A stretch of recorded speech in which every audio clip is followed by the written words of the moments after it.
सादर जय श्री कृष्णा मित्रों। कृष्ण भक्ति धारा के यूट्यूब चैनल में आप सभी का स्वागत है। आज हम एक विशेष महत्वपूर्ण विषय पर चर्चा करेंगे।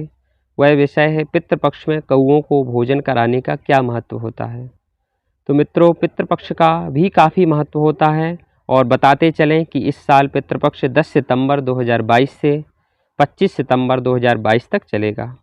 पितृपक्ष में पितरों का श्राद्ध और तर्पण किया जाता है। इसके साथ ही इस दिन कौओं को भोजन कराया जाता है। इस दिन कौओं को भोजन कराना काफ़ी महत्वपूर्ण माना जाता है। पितृपक्ष में पितरों का श्राद्ध और तर्पण करना भी बेहद महत्वपूर्ण माना जाता है। यदि कोई भी व्यक्ति पितृपक्ष में पितृ तर्पण नहीं करता तो उसे पितरों का श्राप लगता है। लेकिन शास्त्रों के अनुसार श्राद्ध करने के बाद जितना जरूरी भांजे और ब्राह्मण को भोजन कराना होता है, उतना ही जरूरी कौओं को भोजन कराना माना जाता है। कहा जाता है कि कौए के रूप में इस समय पृथ्वी पर हमारे पितर स्वयं आते हैं। इसके पीछे एक पौराणिक कथा जुड़ी हुई है, जो कि इस प्रकार है। इंद्र के पुत्र जयंत ने ही सबसे पहले कौए का रूप धारण किया था। यह बात त्रेता युग की है, जब भगवान श्री राम जी ने अवतार लिया था। जयंत ने कौए का रूप धारण करके माँ सीता के पैर में चोंच मारी थी। तब भगवान श्री रामचंद्र ने तिनके का बाण चलाकर जयंत की आंख फोड़ दी थी। उस समय अपने किए पर पछतावा करके जयंत ने भगवान से माफ़ी मांगी थी।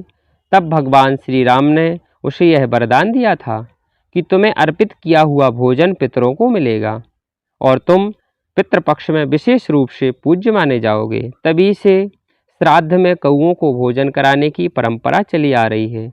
यही कारण है कि श्राद्ध पक्ष में कौओं को ही पहले भोजन कराया जाता है, ताकि वह भोजन हमारे पितरों तक पहुँचे। और कौओं को भोजन कराने से हमारे पितर खुश हो जाते हैं, प्रसन्न हो जाते हैं। इस समय में कौओं को ना तो मारा जाता है, ना ही किसी रूप में सताया जाता है। यदि कोई भी व्यक्ति ऐसा करता है तो उसे पितरों के श्राप के साथ साथ अन्य देवी देवताओं का क्रोध भी भोगना पड़ता है। उन्हें जीवन में कभी भी किसी प्रकार का सुख शांति प्राप्त नहीं होती।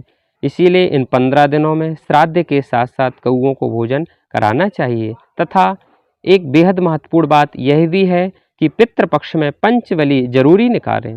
जो 5 बलि हैं, 5 लोगों के लिए भोजन ग्रास जरूर निकालें। पहला चींटी, दूसरा गाय, तीसरा कौआ, चौथा कुत्ता और 5वां देवादि बलि करना बहुत ही जरूरी होता है। तो मित्रों, इस प्रकार जानकारियों के लिए, सनातन धर्म, वैदिक धर्म, ज्योतिष मुहूर्त इत्यादि की जानकारियों के लिए हमारे चैनल को सब्सक्राइब करें और हमसे जुड़े रहें। नमस्कार, जय श्री कृष्ण।